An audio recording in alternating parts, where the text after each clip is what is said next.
Bonjour à tous, à vous qui nous rejoignez sur Internet, par les réseaux sociaux, via Facebook, YouTube et toutes les choses modernes que nous connaissons aujourd'hui.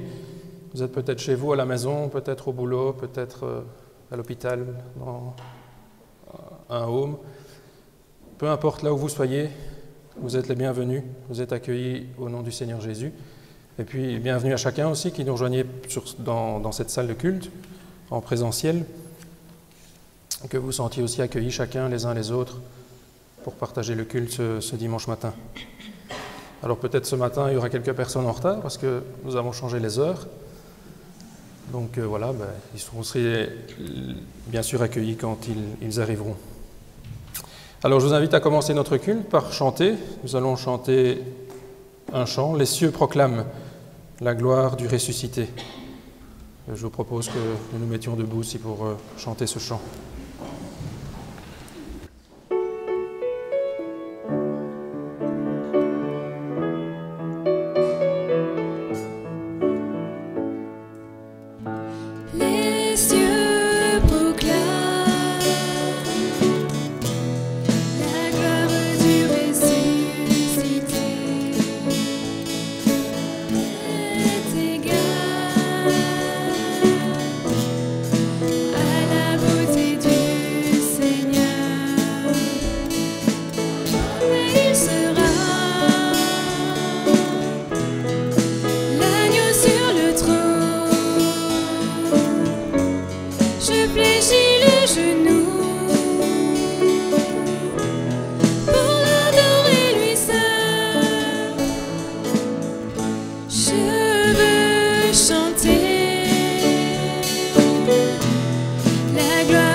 Voilà, je vous invite à la prière. La force et la joie sont dans ma demeure. Seigneur, merci pour cette force, cette joie que tu nous donnes ce matin de monter dans ta maison. Seigneur, tu es là, tu nous as précédés et nous venons te suivre, Seigneur, pour te rendre un culte qui t'est dû, te rendre la gloire, l'honneur, la reconnaissance aussi qui t'est due. Toi, le seul vrai Dieu. Seigneur, merci pour cette liberté dans notre pays que tu nous donnes de pouvoir ainsi venir librement dans ta maison. Nous pensons à tous nos frères, toutes nos sœurs, Seigneur, qui, dans les pays fermés à l'Évangile, n'ont pas cette liberté comme nous de pouvoir se rassembler. Même la lecture de ta parole leur est interdite, Seigneur. Que tu puisses être leur secours, leur force, leur réconfort aussi. Et qu'ils puissent continuer malgré les difficultés. Peut-être que nous ne connaîtrons jamais, peut-être que nous connaîtrons un jour. Seigneur, que tu sois avec eux, que tu les soutiennes, que tu sois leur force. Seigneur, merci pour tous tes serviteurs aussi qui apporteront ta parole ce dimanche matin, qui se lèvent, Seigneur, pour donner enseignement à ton peuple, pour nourrir ton peuple. Seigneur, que ton esprit aussi soit avec eux, que tu leur accordes l'intelligence pour annoncer ta parole avec foi, avec ferveur, Seigneur. Et que nous puissions aussi, nous, en tant que serviteurs aussi, qu'enfants de Dieu, ouvrir nos cœurs à ta parole, qu'elle puisse pénétrer dans notre cœur et porter ce fruit que tu veux lui voir porter pour la gloire de ton nom. Seigneur, ce dimanche matin aussi, nous revenons devant toi au pied de la croix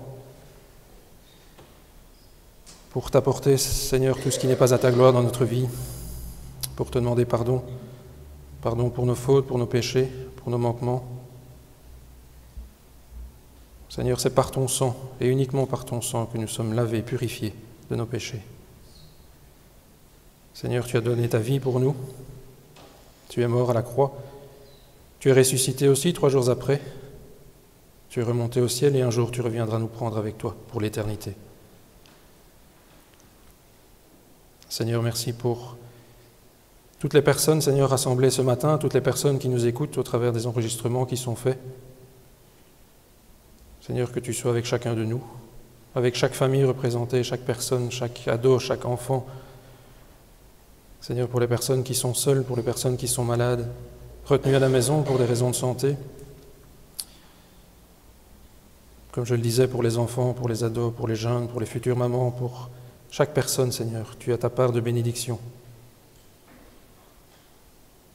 Seigneur, merci pour le culte de ce dimanche matin, pour la joie de nous retrouver tous ensemble. Nous te remettons toutes ces choses devant toi. Nous te prions au nom de Jésus, Père. Amen. Alors, quelques lectures dans la parole de Dieu, dans la Bible. Ce matin, j'ai relevé quelques versets différents, mais qui se rapportent tous à un même sujet. Je crois que vous allez le deviner. Philippiens 4, 6, 7. Ne vous inquiétez de rien, mais en toute chose faites connaître vos besoins à Dieu par des prières et des supplications, avec des actions de grâce. Et la paix de Dieu qui surpasse toute intelligence gardera vos cœurs et vos pensées en Jésus-Christ. 1 Pierre 5, 7. Déchargez-vous sur lui de tous vos soucis, car lui-même prend soin de vous. Jean 16, 33. Je vous ai dit ces choses afin que vous ayez la paix en moi. Vous aurez des tribulations dans le monde, mais prenez courage, j'ai vaincu le monde. 2 Thessaloniciens 3, 16.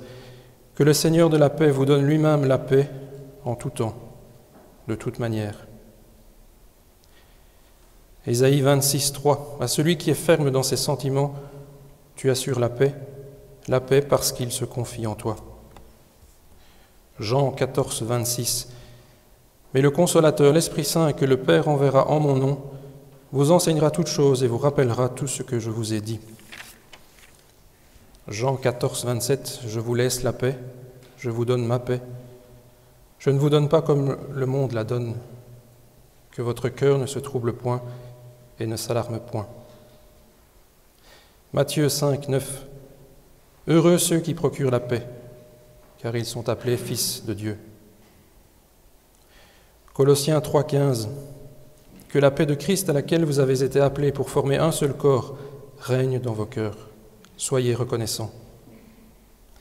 Hébreux 12, 14.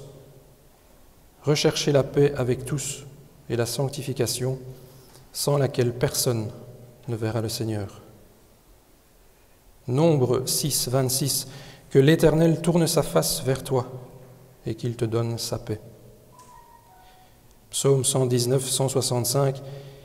Il y a beaucoup de paix pour ceux qui aiment ta loi, et il ne leur arrive aucun malheur. Jérémie 29, 11. Car je connais les projets que j'ai formés sur vous, dit l'Éternel, projets de paix et non de malheur, afin de vous donner un avenir et de l'espérance. Proverbe 14, 30. Un cœur calme est la vie du corps, mais l'envie est la carie des os. Ésaïe 30, 15. C'est dans la tranquillité et le repos que sera votre salut, c'est dans le calme et la confiance que sera votre force. Et enfin, Ésaïe 54, 10. Quand les montagnes s'éloigneraient, quand les collines chancelleraient, mon amour ne s'éloignera point de toi, et mon alliance de paix ne chancellera pas, dit l'Éternel, qui a compassion de toi. Alors j'ai terminé par ce verset parce que c'est un verset qui m'est cher. Il y a plus de 10 ans, j'étais à 500 km, quelques mots de témoignage, ce n'est pas moi qui fais la prédication, rassurez-vous. J'étais à 500 km de chez moi, un peu comme le fils prodigue. J'avais tout lâché, tout abandonné, j'avais quitté mes parents, ma famille. J'étais dans le creux de la vague. Je ne priais plus, je ne lisais plus ma Bible. Pourtant, j'étais chrétien, j'avais donné mon cœur au Seigneur, mais j'avais tout lâché. Et puis un matin, c'était un samedi matin, j'ai repris ma Bible.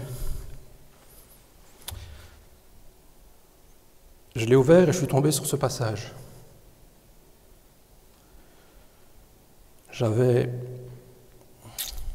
Pas facile. J'avais abandonné le Seigneur, mais lui, il ne m'avait pas abandonné. Il était là.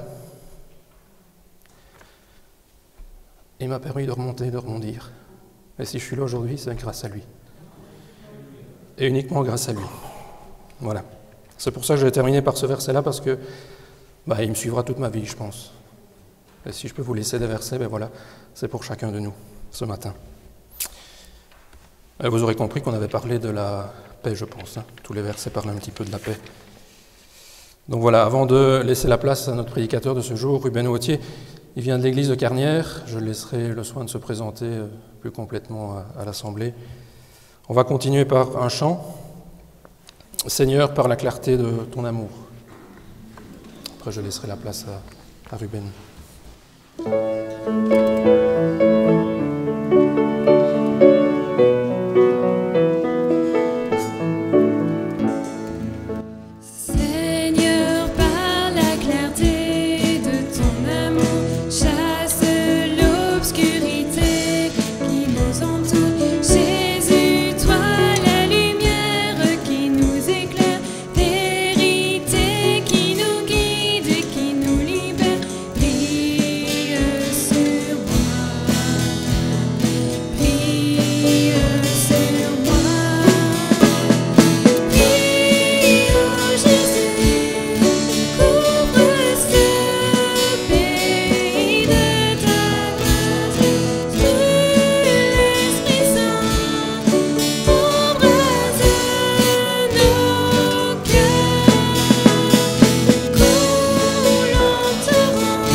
Ceux que je n'ai pas pu saluer tout à l'heure, je les salue.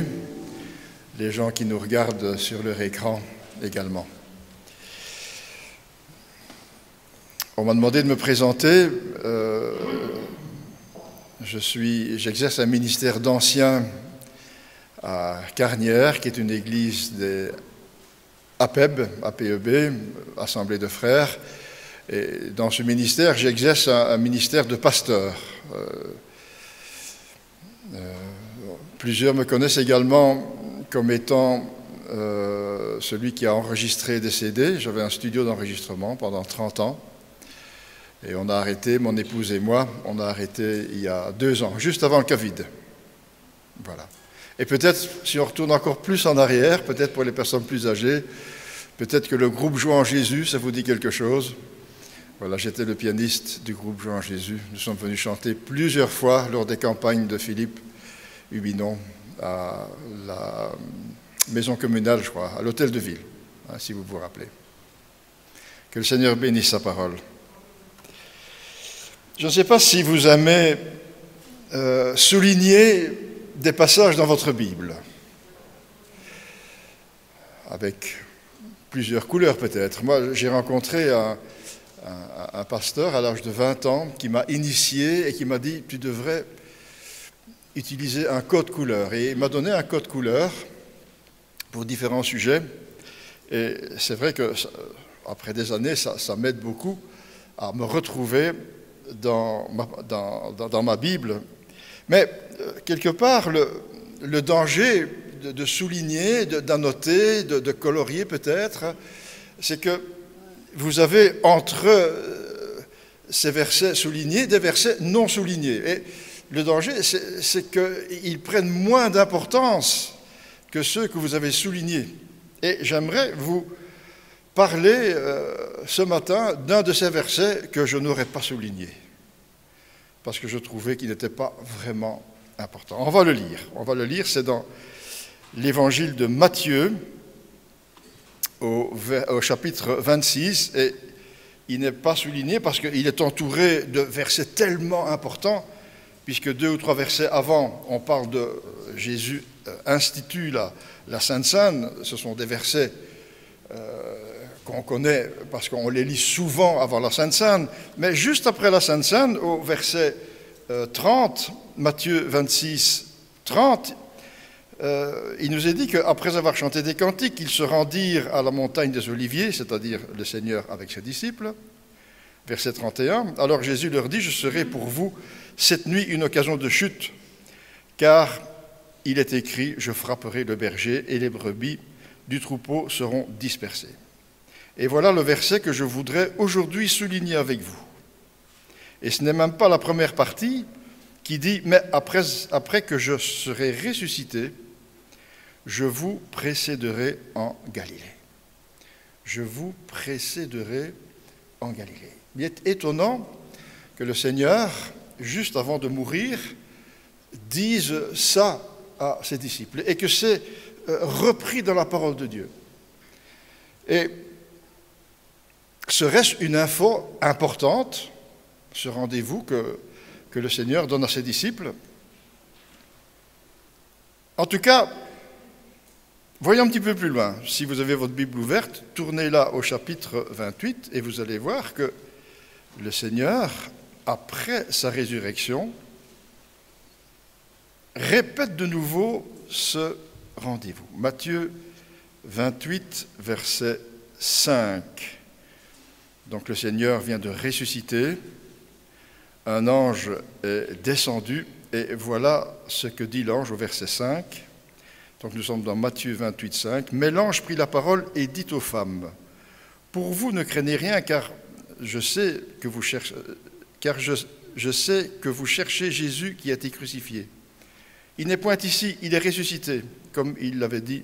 Venez et voyez le lieu où il était couché. Et allez promptement dire à ses disciples qu'il est ressuscité des morts. Et voici, il vous précède en Galilée. » Tiens, voilà ce rendez-vous qui est de nouveau donné par l'ange. Il n'a dit que quelques phrases, et la dernière phrase qu'il lui dit, c'est « N'oubliez pas quelque part ce rendez-vous en Galilée. » Et puis on continue la lecture au verset 8, et là c'est le Seigneur qui intervient. On lit le verset 8, « Elles s'éloignèrent promptement du sépulcre, et avec crainte et une grande joie. Et elles coururent porter la nouvelle aux disciples. Et voici, Jésus vint à leur rencontre et dit 3 phrases, regardez bien. Je vous salue, première phrase. Deuxième phrase, elles s'approchèrent pour saisir les pieds et elles l'adorèrent. Alors Jésus leur dit, ne craignez rien, allez dire à mes frères, quoi? De se rendre en Galilée, car c'est là qu'ils me verront. Le Seigneur donne un rendez-vous en Galilée avant sa mort. Le jour de sa résurrection, un ange rappelle ce rendez-vous. Le Seigneur lui-même dit aux femmes, allez dire aux disciples que je les attends en Galilée. Et ma question, est-ce que vous voulez venir avec moi à ce rendez-vous? On y va? On va voir ce que le Seigneur a à dire à ses disciples et peut-être à nous ce matin. D'accord? Alors, on reste dans Matthieu, au chapitre 28 et au verset 16. Alors, les 11 disciples allèrent en Galilée. Voilà, justement, ce mot qui revient. Les 11 disciples allèrent en Galilée, sur la montagne que Jésus leur avait désignée. Quand ils le virent, ils l'adorèrent. Mais, verset triste, quelques-uns eurent encore des doutes. Jésus s'étant approché, leur parla ainsi. Tout pouvoir m'a été donné dans le ciel et sur la terre. Allez, faites de toutes les nations des disciples, les baptisant au nom du Père, du Fils et du Saint-Esprit. Et enseignez-leur à observer tout ce que je vous ai prescrit. Et voici, je suis avec vous tous les jours jusqu'à la fin du monde. Je ne sais pas si dans le texte, vous avez remarqué 4 fois le mot « tout » qui revient. Et à ce rendez-vous, le Seigneur a quelque chose d'important à dire. Cette convocation a été programmée à l'avance, nous l'avons vu. Les disciples en avaient été avertis. Et Jésus a un message important à leur laisser, mais après sa résurrection. C'est important. Il aurait bien pu, pendant tout son ministère, déjà lui dire ces choses-là, mais il le dit après sa résurrection. On va voir pourquoi dans quelques minutes. Et il leur donne une sorte de directive ultime, comme les dernières paroles de quelqu'un, comme si un parent proche qui part pour toujours et qui rassemble ses enfants, sa famille, pour leur dire quelque chose de très important. Nous avons été témoins dans nos journaux télévisés des femmes et enfants qui partent d'Ukraine et qui disent un dernier au revoir à leur mari parce qu'ils partent dans un train ou dans une voiture. Et on peut imaginer les dernières paroles qui se sont dites, ce sont des paroles importantes, on ne dit pas n'importe quoi. Et le Seigneur va bientôt retourner au ciel et il dit quelque chose d'important à ses disciples. J'aimerais revenir, et c'est là-dessus que je vais développer un petit peu cette réflexion sur les 4 tout que nous avons vus dans le texte. Je répète, tout pouvoir m'a été donné, toutes les nations, tout ce que je vous ai enseigné, tous les jours jusqu'à la fin du monde. Je ne sais pas comment vous considérez les tout de la Bible, les tout de Dieu. C'est pourtant important de pouvoir s'y arrêter quelques instants. Les tout de la Bible ne sont pas des superlatifs ou des presque tout, des 98% ou des 97%. Les tout que nous utilisons dans notre langage courant n'est pas toujours un tout absolu. Il y a 6 ans, je la vois d'ici, j'ai acheté une voiture et le vendeur m'a dit que c'était une tout-terrain. Une 4x4. Tout-terrain, mon œil, elle ne va pas dans tous les terrains. C'est vrai que peut-être plus qu'une autre, mais le tout, pourtant, le tout de tout-terrain, c'est le même tout que le tout utilisé par le Seigneur.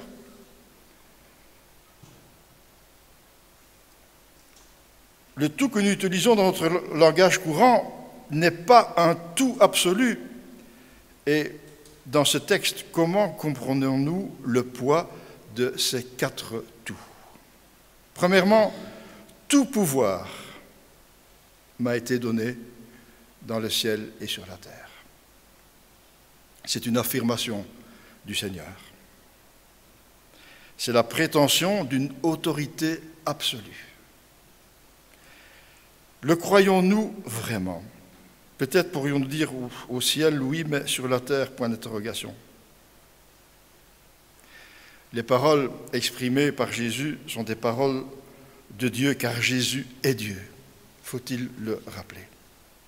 L'auteur de l'Épître aux Hébreux confirme cette toute-puissance de Jésus, le Fils de Dieu.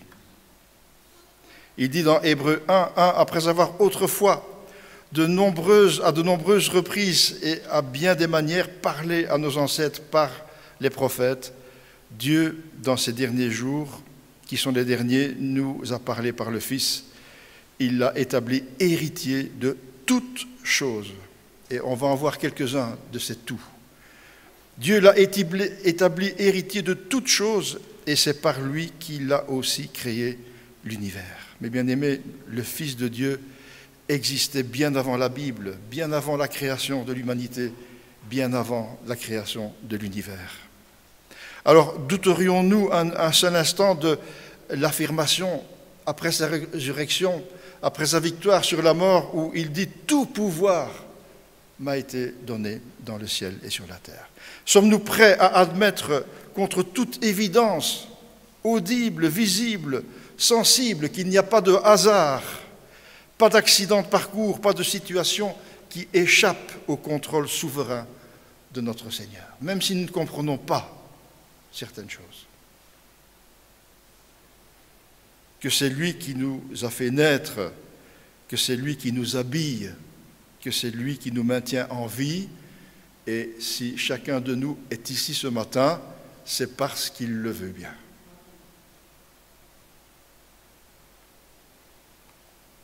Notre adversaire, le diable, ne manquera pas de nous faire douter de tous ces tout divins. C'est sa principale stratégie. Elle a commencé dans le jardin d'Éden, où il a dit « Dieu a-t-il réellement dit ça ?» Vous vous rappelez, hein?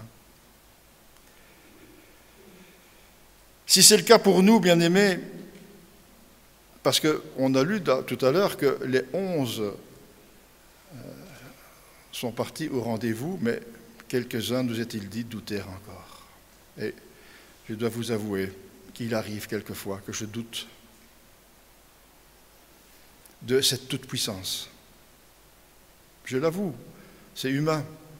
Mais si ça nous arrive, eh bien, nous devons demander pardon au Seigneur et renouveler notre foi en lui, en disant « Seigneur, je crois vraiment, de tout mon cœur, que tu es celui qui a toute puissance. Tu l'as affirmé après ta résurrection. » Nous avons tendance à ramener les tout de l'Écriture à notre niveau humain, à une dimension limitée, à un pourcentage variable de probabilité. Et nous enfermons Dieu dans nos propres limites, et cela nous amène à considérer quelquefois Dieu comme un Dieu limité. Si c'est le cas pour nous, bien-aimés, avouons nos doutes et demandons pardon au Seigneur. Laissons-nous convaincre par le Saint-Esprit que les paroles de Jésus sont véritables et réelles. Et répétons au Seigneur, disons-lui, Seigneur, je crois de tout mon cœur que tout pouvoir t'a été donné dans le ciel et sur la terre. Alors, le deuxième tout, il concerne l'envoi des disciples, et il leur dit « Allez, faites de toutes les nations des disciples, baptisez-les au nom du Père, du Fils et du Saint-Esprit. » Et si le premier tout exprimait une dimension énergétique, dynamique, le deuxième exprime une dimension géographique et ethnique. Remarquons combien l'ordre dans lequel le Seigneur dit ces choses est harmonieux. Avant d'envoyer ses disciples dans le monde pour cette mission écrasante, je dirais, le Seigneur affirme d'abord que tout pouvoir lui a été donné. Comme s'il voulait dire, puisque tout pouvoir m'a été donné, allez, comptez sur moi. Cette affirmation devrait nous stimuler, mes bien-aimés, quand il est difficile pour nous, quand nous sommes découragés, quand notre cœur est sec, quand nous avons tendance à baisser les bras. Rappelons-nous que celui qui a dit « Tout pouvoir m'a été donné dans le ciel et sur la terre » est là pour nous accompagner dans notre vocation de chrétien et d'ambassadeur pour Christ. Peut-être que toutes les nations, vous ne vous sentez pas concernés, à cause peut-être du mot « nation », parce que « nation », ça veut dire « au loin ». Et peut-être peut-on se dire « oui, ça ne me concerne pas vraiment ça », parce que c'est plutôt les missionnaires qui vont... mais avant le « nation », il y a de nouveau ce mot « toutes les nations ». Eh bien, justement, ce « tout » mis avant le mot « nation » nous incite à annoncer l'Évangile non seulement au monde entier, mais aussi en partant de nos familles, de nos voisins, de nos collègues de travail, dans nos communes, dans nos pays. Mais aussi, ce « tout » englobe les catégories de gens, les enfants, les ados, les jeunes, les familles, les célibataires, les veufs, les veuves, les seniors, aux exclus de la société, aux personnes en souffrance, aux cas lourds, aux LGBT+. Ça nous fait peur, ce mot-là. Et pourtant, ils ont besoin aussi que nous témoignions. Ils font partie de ce « toutes les nations ». Et la liste est infiniment longue, car ce « tout » est un tout absolu de Dieu. Personne donc ne doit être exclu du cadre de notre mission d'évangélisation, mes bien-aimés. Remarquons au passage que le Seigneur Jésus n'a pas dit qu'on doit faire d'eux des chrétiens, mais bien des disciples, ce qui donne une dimension bien plus grande à notre mission. Ça nous parle de prise en charge, comme un nouveau-né, ça nous parle de suivi, ça nous parle de formation, de s'investir, quelquefois dans un 1 à 1 avec la personne à qui nous avons témoigné.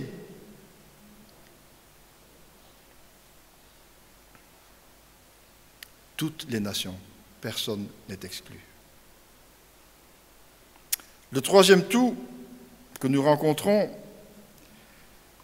Jésus dit « Enseignez-leur à mettre en pratique tout ce que je vous ai prescrit ». Ça, c'est la version second 21. La version second disait « Enseignez-leur à observer tout ce que je vous ai prescrit ». Ça nous montre l'importance pour nous de l'étude et de la méditation de la parole de Dieu. Parce que si vous êtes venus avec moi à ce rendez-vous, le Seigneur nous parle à nous, le Seigneur me parle à moi également, pas seulement à ses 11 disciples. Nous avons besoin, bien-aimés, de lire, de méditer la parole d'une manière personnelle, en groupe. C'est le rôle aussi de l'Église locale.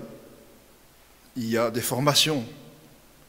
Il y a aujourd'hui sur le net des choses très intéressantes. Il y en a des moins également. Il faut faire attention quand on s'instruit sur le net. Mais en tout cas, nous avons à prendre tout l'enseignement et pas seulement ce qui nous convient. Il est vrai que selon l'âge, le caractère, les difficultés du moment ou les circonstances de la vie, on peut choisir particulièrement des portions de l'Écriture correspondant à ces critères. Mais ne restons pas des chrétiens du psaume 23.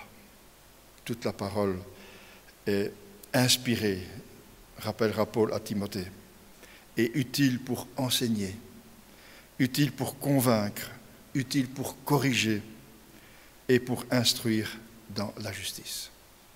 À l'exemple du petit verset que je vous ai cité, là, qui n'était pas souligné, tous les versets sont importants.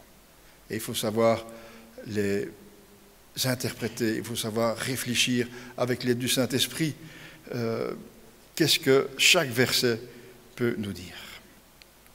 Remarquons également au passage que le Seigneur a choisi le mot « observer », « enseigner ». Donc on voit là l'importance de la mise en pratique de la parole de Dieu. Il ne suffit pas seulement de la lire, de la méditer, mais elle doit nous réformer.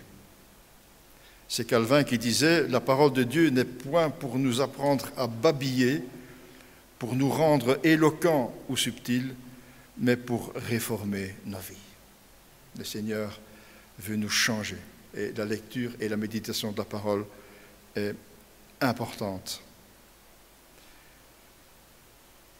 Le quatrième tout, c'est une promesse du Seigneur. Je suis avec vous tous les jours jusqu'à la fin du monde. Cette promesse du Seigneur a été réalisée à la Pentecôte. Le Seigneur nous a fait un très grand cadeau en nous donnant son Saint-Esprit. Ce n'est plus le Dieu avec nous des évangiles, mais maintenant c'est le Dieu en nous des actes des apôtres. Premier épître de Jean, chapitre 4, verset 13, nous dit « Nous connaissons que nous demeurons en lui et qu'il demeure en nous en ce qu'il nous a donné son esprit. » Le Seigneur, dans sa grâce immense, entoure son ordre de mission d'une affirmation de puissance en disant « Tout pouvoir m'a été donné dans le ciel et sur la terre ». Et de l'autre bras, je dirais, il nous dit « Je suis avec vous tous les jours jusqu'à la fin du monde ». Cette mission est entourée de ces deux bras d'amour tout-puissants.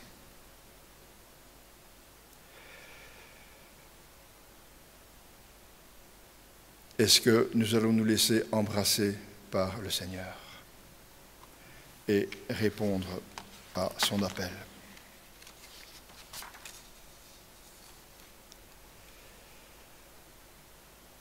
Je suis avec vous tous les jours jusqu'à la fin du monde. Quelle promesse!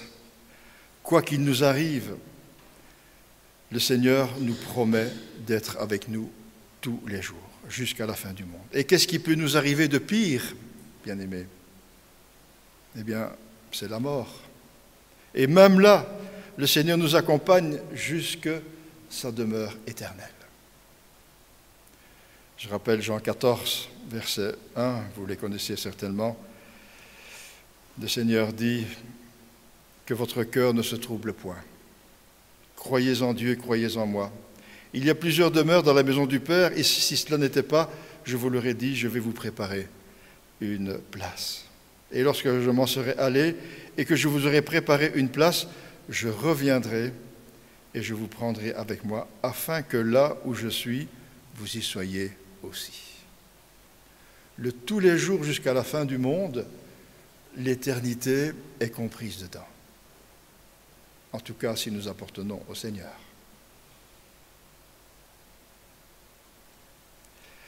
Conclusion.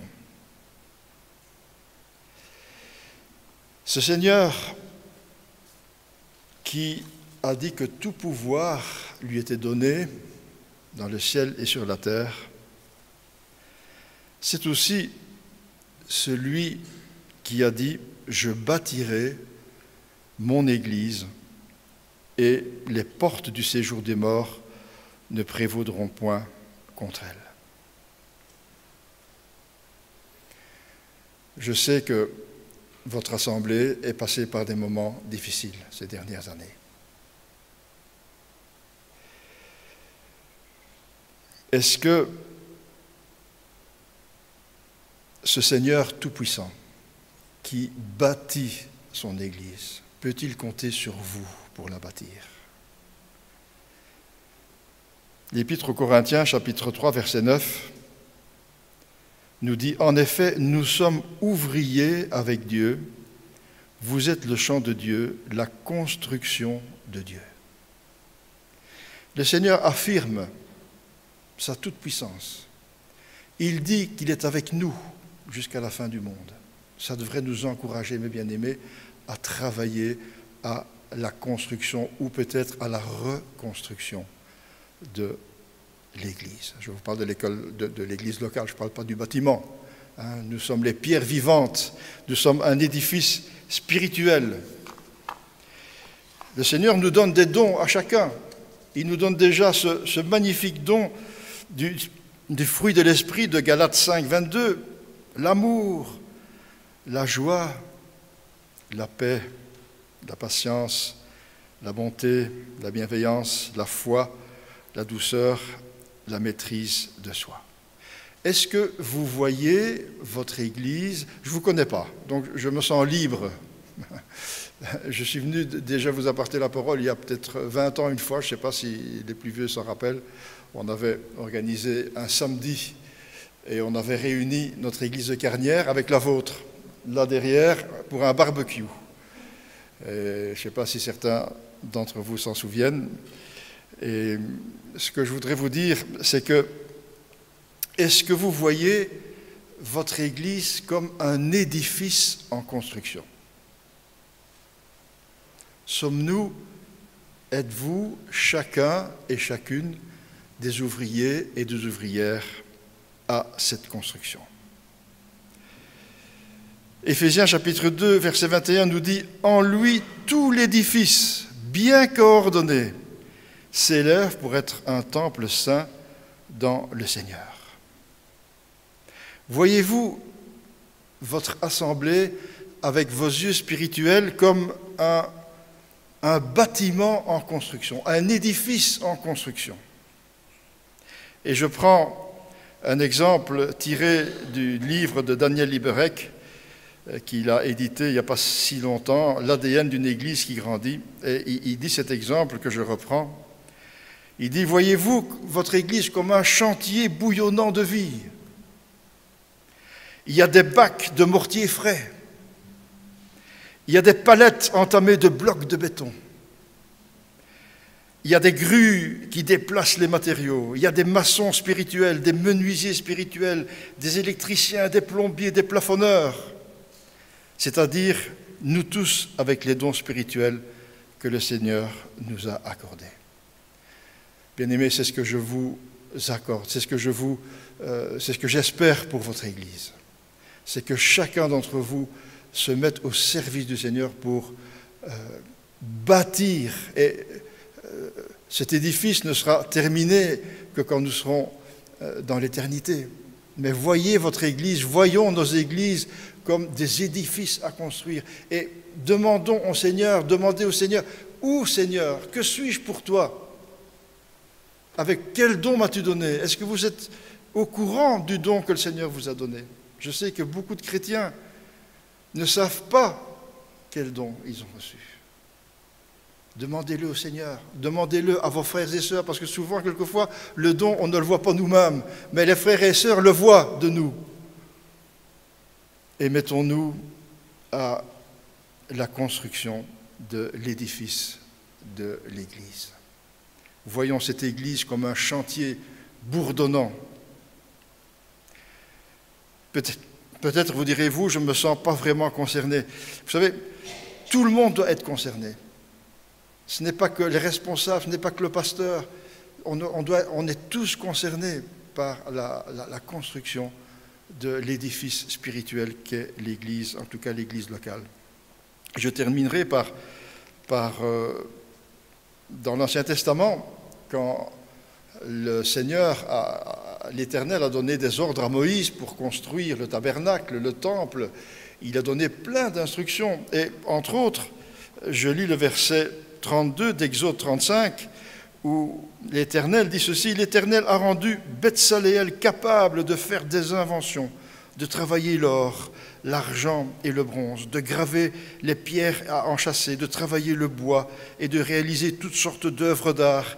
Il lui a accordé aussi le don d'enseigner, de même qu'à Oholiab, fils d'Ahisamach de la tribu de Dan.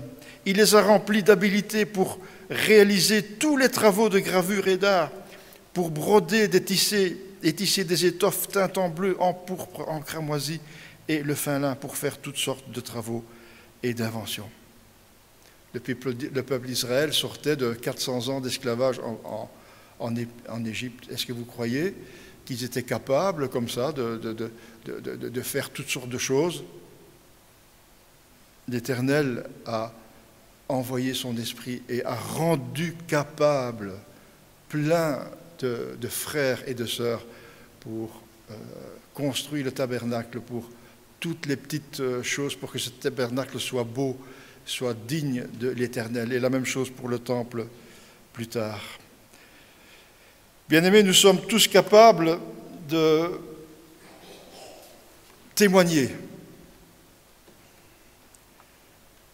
Je vous propose un petit truc, pratico-pratique, qui a marché avec Monique et moi. Monique pourrait témoigner avec moi. Nous avions des voisins hostiles à l'Évangile. Déjà mes parents, quand ils étaient vivants, leur avaient déjà parlé du Seigneur. Et on s'était dit, est-ce que ça vaut encore la peine? Et finalement, on les a une fois invités un dimanche après-midi pour un café et un petit gâteau, un éclair. J'aime bien les éclairs. Je vous le dis tout de suite, si un jour vous m'invitez, éclair, pensez. Eh bien, on les a invités pour un petit gâteau et un café. Et l'amitié s'est créée. On n'a pas parlé du Seigneur, pas du tout. Et ça leur a plu, et ils nous ont dit, tiens, dimanche prochain, est-ce que vous ne viendriez pas chez nous? D'accord, on vient chez vous. Et je ne vais pas vous raconter toute l'histoire, mais finalement, c'est le Seigneur qui a amené une autre sœur un jour, et la dame passait, elle nous dit bonjour, et la sœur qu'on avait invitée, c'est elle qui a rendu témoignage, et cette dame s'est donnée au Seigneur, nous allons la baptiser, Dieu voulant, dans quelques semaines. Voilà, et toujours hostile à l'Évangile, et voilà que le Seigneur l'a touché. Personne d'entre nous aurait misé un seul penny pour la conversion de Saul de Tarse. Saul de Tarse, mes bien-aimés, c'était un taliban. C'était un taliban. Aujourd'hui, on sait ce que c'est un taliban. C'était une sorte d'homme comme ça. Il allait dans les maisons. Il a assisté sans bouger le petit doigt à un meurtre, le meurtre d'Étienne, une lapidation. Eh bien, le Seigneur l'a touché. Il n'y a personne qui peut être en dehors du salut. Mais que le Seigneur puisse nous réconforter en pensant à tous les tout qu'on vient de voir et puisse nous toucher pour que nous puissions, avec lui, construire l'édifice qu'est l'Église locale, l'Église du Seigneur. Que le Seigneur bénisse sa parole. Amen.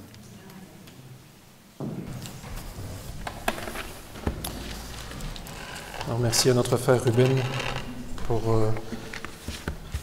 la prédication, le message qu'il nous a apporté ce matin. On retient essentiellement deux choses. Il y en a plus, mais en résumé. Le rendez-vous en Galilée avec Jésus. Est-ce que nous y sommes allés? Et est-ce que nous serons présents aussi au prochain rendez-vous de Jésus? Que nous soyons prêts aussi, que nous tenions nos lampes allumées et notre cœur prêt pour son retour. Et vous savez, je me mets avec vous parce qu'on est tous les mêmes, on est tous sur le même pied d'égalité. Et deuxième chose aussi, cet appel que notre frère nous a lancé ce matin à reconstruire son Église. On a besoin de tout le monde. Pas uniquement des responsables, pas uniquement de tout le monde. Des vieux, des jeunes, des enfants. Donc voilà, deuxième appel. On y va tous? On va quand même prier après le message de Ruben. Seigneur, merci pour ta parole, merci pour ton enseignement que tu nous laisses ce matin chacun. Merci pour tes exhortations. Merci pour ces tout de Dieu. Tout pas à 50, 60, 99%, 99% et demi, tout à 100%, parce que tu es Dieu, Dieu tout-puissant, sur la terre, dans le ciel. Garde-nous en toi, Seigneur, et aide-nous à marcher à ta suite. Aide-nous à être prêts aussi pour ton prochain retour. Et dans l'attente de ce retour aussi, Seigneur, donne-nous les forces, le courage de travailler pour toi, de travailler à ton service, pour amener des âmes à toi, pour construire ton Église. Pas le bâtiment, Seigneur, mais construire des gens, amener des gens à toi, les former, leur parler de toi, témoigner de toi autour de nous. Seigneur, que ton esprit soit à nos côtés aussi et que nous puissions vivre toutes ces choses pratiquement pour la gloire de ton nom. C'est au nom de Jésus que nous te prions, Père. Amen. Alors nous continuons notre culte en chantant « En Jésus seul ». Je vous propose le chant. On peut se mettre debout aussi pour le chanter si vous voulez.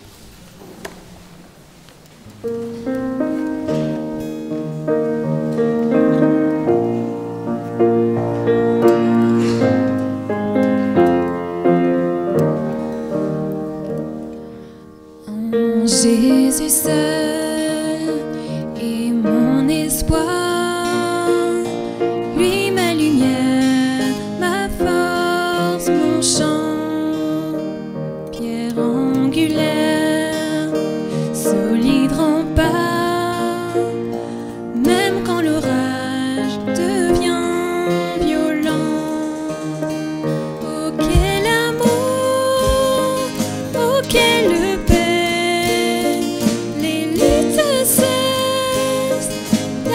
Se tait, mon réconfort, mon plus grand bien, dans l'amour du Christ je me tiens. En Jésus seul, Dieu s'est fait chair, dans un enfant, oh quel mystère, ce don d'amour, sainteté, haï par ceux qu'il vint sauver. Jusqu'à la croix, il s'est livré. Sur lui la croix, l'air est tombé. Tous mes péchés, il les a pris. Par l'amour de Jésus, dans la tombe, il reposait, lumière vaincue par les ténèbres. Quel jour glorieux, il apparaît, d'entre les morts, il se relève, et sur la vie, par sa victoire, sans pouvoir, il est à moi, je suis à lui, racheté par le sang du Christ. Vis en paix, je meurs sans crainte, gardé par la puissance du Christ, du premier cri au dernier souffle. Christ est maître de ma vie. Les plans des hommes ou du malin ne peuvent m'arracher de sa main, et qui reviennent ou me rappellent, par la force du Christ je tiendrai.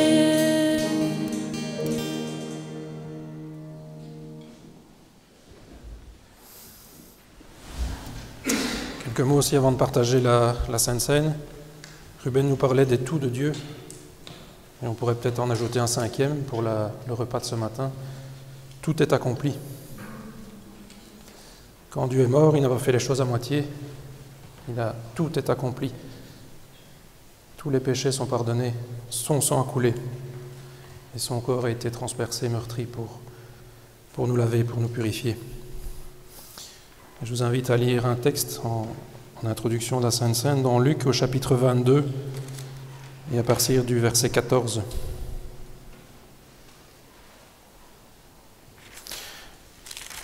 L'heure étant venue, il se mit à table et les 12 apôtres avec lui. Il leur dit « J'ai désiré vivement de manger cette Pâque avec vous avant de souffrir. Car je vous le dis, je ne la mangerai plus jusqu'à ce qu'elle soit accomplie dans le royaume de Dieu. » Ayant pris une coupe et rendu grâce, il dit « Prenez cette coupe et distribuez-la entre vous. Car je vous le dis, je ne boirai plus désormais du fruit de la vigne jusqu'à ce que le royaume de Dieu soit venu. » Ensuite, il prit du pain. Après avoir rendu grâce, il le rompit et le leur donna en disant « Ceci est mon corps qui est donné pour vous. Faites ceci en mémoire de moi. » Il prit du même la coupe, après le souper, la leur donna, en disant « Cette coupe est la nouvelle alliance en mon sang, qui est répandue pour vous. Cependant, voici la main de celui qui me livre est avec moi à cette table. Le Fils de l'homme s'en va selon ce qui est déterminé, mais malheur à l'homme par qui il est livré. » Voilà, jusque-là le texte pour l'introduction de la Sainte Seine. Alors j'inviterai chaque personne qui est née nouveau, qui est convertie aussi au Seigneur, qui a donné un jour son cœur à Jésus, qui l'a reconnu comme son Seigneur et Sauveur personnel pour participer à ce repas.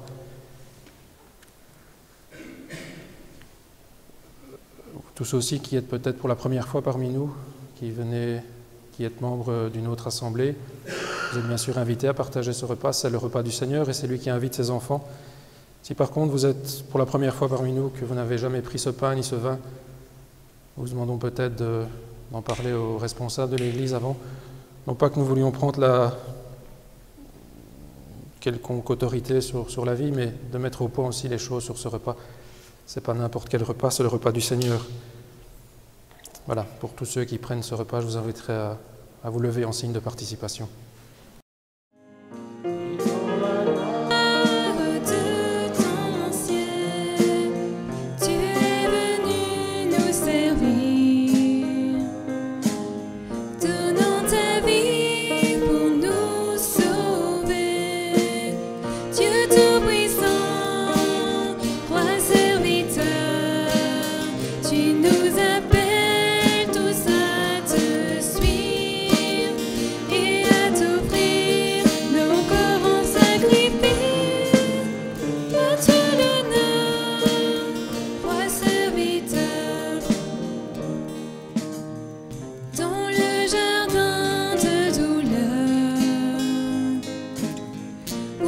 Faire